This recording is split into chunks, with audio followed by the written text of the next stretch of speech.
Facebook done changed up some features again. So I had to make sure everything was.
Because I know I have a new.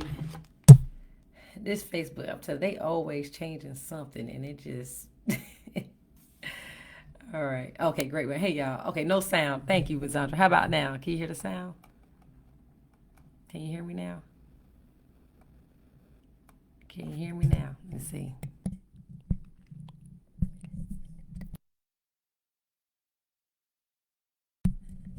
Hello, hello. All right. Hold on. Let me change it up. Okay, you hear me now? Okay, cool. I had to turn the microphone on. All right. So, definitely want to jump in and talk with you guys today about be a little bit more informal. I don't have a PowerPoint with me today because I want to just talk to you guys about um, just something that I am thankful for. And a lot of times we kind of get caught up in the season and then we don't take the time to see, evaluate what we should be thankful for when it comes to this Thanksgiving season. We giving, we buying things or trying to figure out what it is that we want. But sometimes you just have to sit back and see what it is you have already been blessed with. Um, so I wanted to get in and talk with you all about. Okay, I have my little post details coming up. I wanted to get on here and talk to you guys about some things that I have been thankful for, and because we're always talking about our careers, and this is that type of group. For this setting, I want to explain my thankfulness when it comes to being a hair loss professional. But before I do want you guys to share this out. I know I came in a different way than what I think I had it coming through this one. Let me share this in the let me share this link in our group because also I want to make sure that people are able to view it. Okay. So yeah, share this out. Let your other friends know that they could jump in. Because I said we're a little more informal today, but we're going to be talking about one thing that I'm very thankful for during this season, and it is being thankful to be um, being thankful to be in the part position in my career that I'm in, and a lot of that couldn't have happened had I not taken the route that I took when I chose to get jump into hair loss. All right, so the hair loss industry has, when I say it has been a passion of mine for a very long time. I definitely did not originally start there. So I want to get into that. Hold on, let me get on here. Okay, so I want to get into that and why and how I even got here. I definitely love hair loss, but originally, guys, I was a student in college. That was my thing. That's what I was doing, and with that being said, I was planning on using my college career. That's that's what it was. I want to get my degree. I want to. Okay, it's been shared in my group. Perfect. All right. So, hold on, guys. I'm trying to make sure because I had a. All right. There you go. I'm just trying to make sure I invite my people, y'all. All right, because this is. All right, there you go. Sorry, y'all share this out. I know I'm probably like keep hesitating, talking around, but I do want to make sure that people are in and joining us today. Make sure I share it. All right.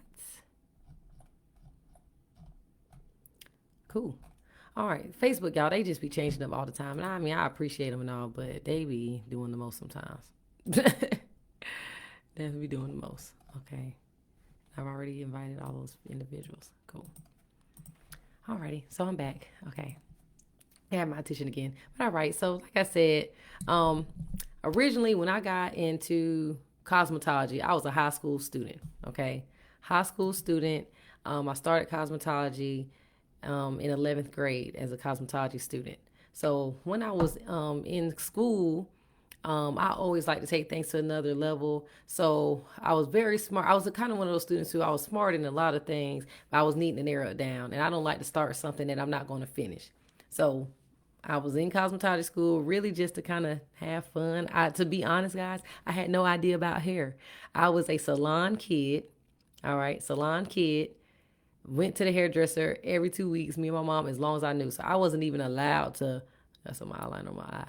I wasn't even allowed to play in my hair. Okay. So when I got into cosmetology school class in high school, I got into it really probably just following up with my friends. But when I started, I said, I really can take this to another level. But it was nowhere thinking of hair loss or anything at this time, because also being a high school student, I was like, I'm going to college. So while I knew college kind of was going to be conflicting with my schedule, and I wanted to be able to have a job that was flexible. So on a short term scale, cosmetology, the master cosmetology field, was just supposed to be a job that I can have in college where I could work my own schedule. I built my clients up. I was able to do hair on the weekends, do hair after work, after class. So that's all cosmetology was supposed to be for me. All right. But so while I'm going through college, well, even in cosmetology school, once I got out of high school, I went to the technical school, which I graduated from Savannah Tech. So anybody who knows about Savannah Technical College, that's where I went to my master cosmetology program. And I always was talking to the instructor, trying to make things connect. Since I'm going to college, can I find out what the medical side of hair is? And I'll go to college for that. So that's where that inkling came into how am I going to deal with the medical side of hair loss, of hair. And of course, I'm going to have to deal with hair loss clients when it comes to that.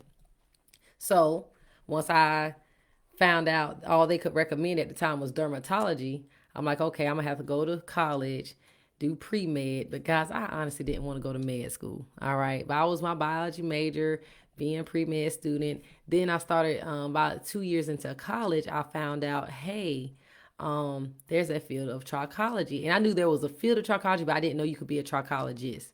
So as soon as I found out, guys, I was looking for a program that I could get into because it made more sense to me to, because that was more of the focus that I was trying to do. That was going to be my way of getting to the medical side of hair loss instead of having to go to do 4 years of bachelor's degree, another 4 years in med school, and then still have to specialize to be a dermatologist. That was just too much. And I just wasn't trying to do all that.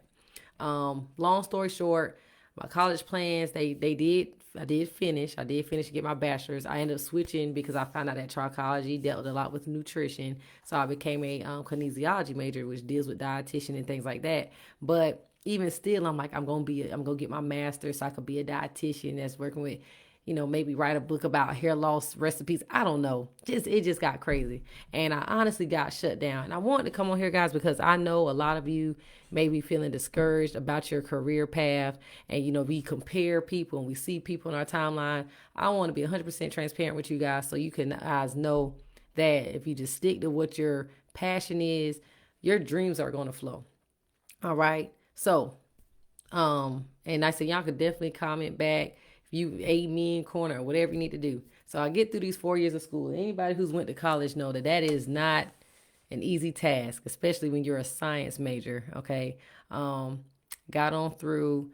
I was by this point, I was still doing booth rent. Like I said, I was working. My salon I was working under somebody as a booth renter, and while I was doing it, I had a lot of hair loss clients.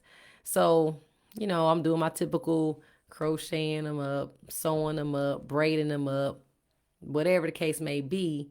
And but I was really in the mode of I'm gonna try to transition them out because I actually was in a relationship at the time, military relationship. So I felt at some point I was gonna get a federal job, and I want that federal job to be able to travel around. So I was already knew I'm gonna lose my clients, and that's why I need to get this federal job.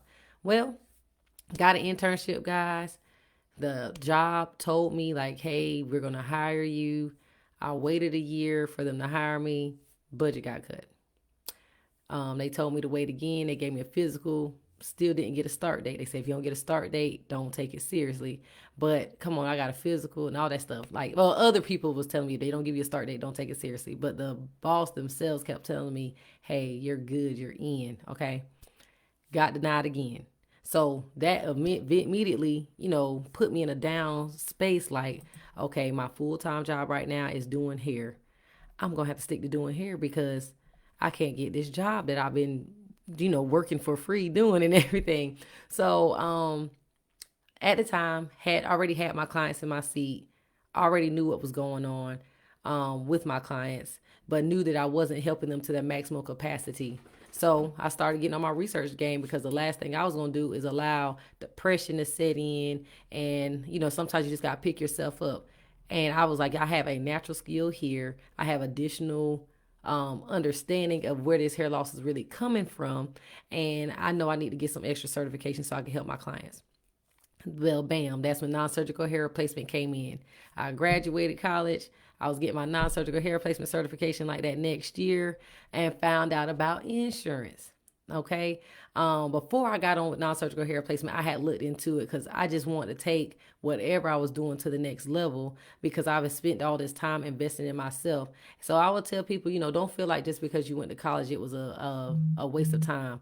I will tell you all my college experience as well as my cosmetology experience helped me get to where I am today when it came to just developing my business and getting it like I wanted. So I needed these specialties to be able to truly know what I'm doing when it came to implementation. So I get certified with my non-surgical hair replacement certification. I went to a lady named Miss Jackie Creeks in Houston, Texas. Her name of her facility was Changing Images. So she showed me the full shebang of how to do it. That was like a 3-day training. So honestly didn't really have money. I actually had to borrow the money from my parents because I was a broke, just got out of college student. I had a little part-time job and I was doing hair. I was not making money like I needed to because I was weaning our clients off. So I asked them to borrow the amount for the class. And y'all, so that was about the best thing I could have ever did because I took off from there. I learned that it did take me a little minute to when I got the information because it was so much. Anybody who's taken a non-surgical hair replacement class knows that it is so much. So it took me about 6 months before I really went on ahead and tried it. But what gave me the confidence to try it is, like I tell you guys all the time, right, Miss Andrea. I already had my client in my chair. I was already covering her issue, and I was going, and she already trusted what I had going on. With my training, what I already had been doing for her. So I said, hey, if you can trust me in this process, I'm going to learn how to do non-surgical hair replacement on you. And then from there, I went and also did the insurance because the other thing was this person's used to paying me $65, $85 for a style that definitely took hours. And now I'm asking her for, hey, your unit is like $1,500. Your unit's $1,800, but I'm going to figure out a way to get it covered because I know insurance can cover this. Okay. So I start my studying.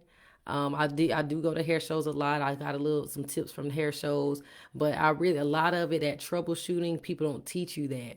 Okay. You don't really, a lot of that I had to learn on my own. So, I just got some tips from the air. I had already did some research knowing that I could do it. And I really just started calling these insurance companies, the person's insurance company, and worked and mastered that one first. Okay. So my first insurance company that I worked with was Anthem, which is Blue Cross Blue Shield of Georgia.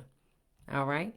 So my first claim that I had received was $1,800 because this person's policy she really had like a lifetime amount that she was able to get.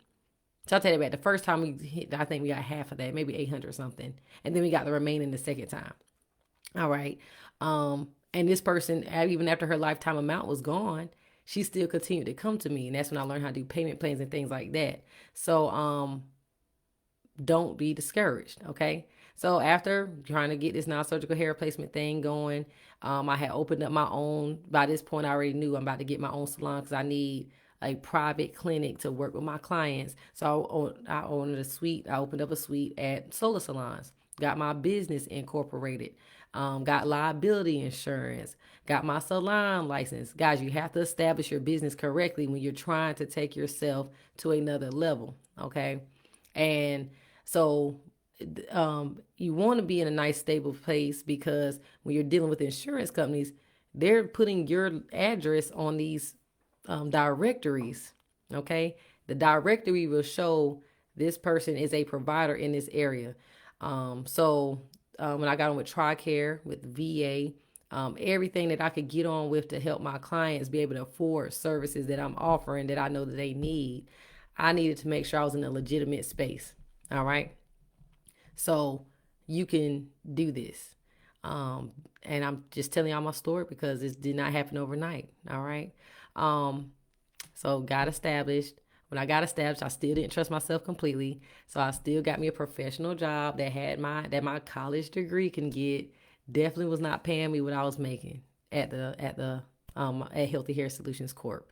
So I was working part time, and then honestly, the other job just kind of made me irritated. They actually tried to tell me that I needed to accommodate their schedule more. I think they had a meeting that was going to collide with one of my clients. And I said, I won't be able to make it. They tried to give me a hard time about it. I knew then I'm about to quit by next month. And I did. And I have been a standalone, self-employed, small business, hair replacement, hair loss center for that amount of time from then on, because I just knew, Amber, you make more when you can put your full energy into your business. Now, does it get hard? Yes, but honestly, that drive, knowing that that's all you depend on, is going to make you do other things. So from there, while I'm working on surgical hair replacement, I meet an instructor.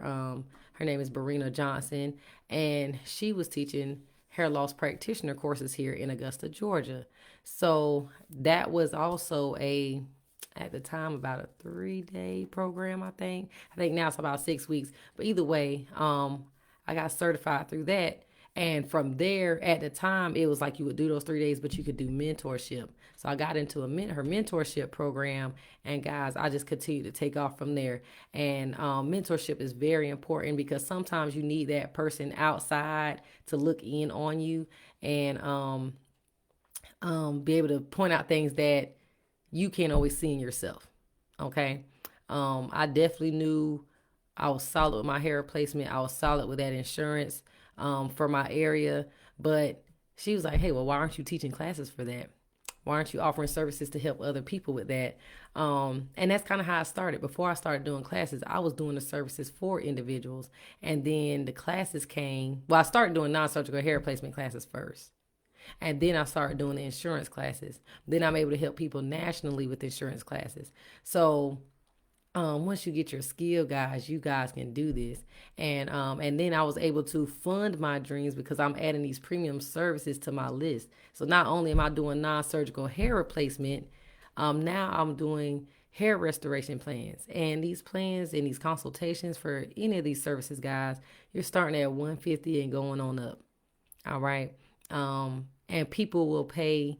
And if you can, and even for those who cannot afford your services, I do offer other things that can help them out. Being connected with these fields, I'm listed with different I have different supplements I can offer, different product lines that I can offer, that will actually help somebody instead of me just saying, hey, just put this oil on every day. Because that's not enough. A lot of stuff is internal when it comes to this hair loss. So from there, now remember, guys, thought all started with the drive and love for trichology and wanting to get to the medical side of hair. And hair loss practitioner got me in that door. And later on, a few years later, I was able to get in to finally a clinical trichology program that I trusted. And though that program is a longer program, that's a 15-month to an 18-month program in most places, I was willing to go to London for it. I was willing to go to London. Life happens. I couldn't get there because at first that was the first one that started. But when I found one locally here, which once again, Verena Johnson had that, I was able to get in and soar. Okay. Because I had already been doing a lot of the things already, it was easy to just getting that certification. Somebody asked me the other day, like, how do you feel about being a certified clinical trichologist? I just feel official now. That's all. Just feel official now because I can honestly say I was doing it all along. You guys are doing it all along. You're finding ways and solutions for these clients, but of course it takes way more time. And our alopecia clients are way more precious for us. They're more delicate individuals, so we don't need to put a service like. Don't get me wrong. I know sewings can cover a bald spot. I know crochet units, which I'm not against crochet because they are doing. There's ways if you're gonna do crochets on alopecia clients, you need to be getting adding that weave buddy in there and making it a premium service for your alopecia clients. Not you having to come up with this crisscross method and charge what you're charging somebody who has a full head of hair. All I'm saying is make it not worth your while, but it takes a specialty to do that. People are not able to do that, but you have the gift to do that. And if your concern is my client's not going to afford it, they're not going to pay for it, they can and they will. And the way that you would need to do that is by like I said, you just need to position yourself, get educated, get mentorship, and I try to post different programs that you can do that in this group. This is a safe haven, so anything that's posted in here, guys, is 9 times out of 10 very legit, extremely legit. And I'm only saying 9 out of 10 because every human error allows room for some mistakes, but it is legit and something that I can say has either been tried or proven. So there are other beauty professionals that do these things. I name the ones that I worked with, and like I say, and even myself being an educator for Seamless Academy, I know the struggle, I know the path, and I definitely poured into this to my program so you guys can not go through all the red tape I had to go through. Okay, especially when it comes to that insurance. I teach non-surgical hair replacement. When I first took it, those back with Mrs. Jackie, like I said, it was overwhelming, and I just tried to kind of make it break it down some so it's be more digestible and you can go ahead and implement it immediately when you go home. Okay. And I'll also be there with you for 3 months after you've taken the class so we can make sure that we get you in the right position to be able to help your clients effectively and you still have somebody that you can refer to. But when I say hair loss has changed my world and made my career what I've been dreaming of, I wouldn't have even expected to be at this point today as fast once I really got under the right training and do what I needed to do. So there's other great things coming. I do know.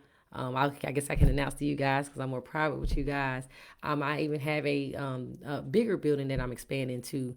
I picked up the keys yesterday. I didn't. I never had the desire to, for a long time, didn't have a desire to even take hair cosmetology to this level. So getting on with the hair loss industry was my niche. I needed something different. That was my niche, and that's what I love. So if this is what you're trying to do, Seamless Academy can help get you in the door, as well as these other programs that we mentioned. That you need that non-surgical hair replacement, that hair loss practitioner, which is just the intro to trichology. Whatever it is you need, those are the fields you want to get into because those clients need that. So, and I definitely thank you guys for joining on, chatting back with me. I didn't want to make it an in-depth training, but if there's some tips that maybe you want to hear about, jump on and drop some topics. Let me know what it is that you need to know. And like I say, share this video out, share this group out, because this is a safe haven for our beauty professionals to be able to come in and chat and be just vulnerable about what's going on and what they need. All right. So I thank y'all for jumping on, and I'll chat with you guys next week. And I hope that you are enjoying your holidays.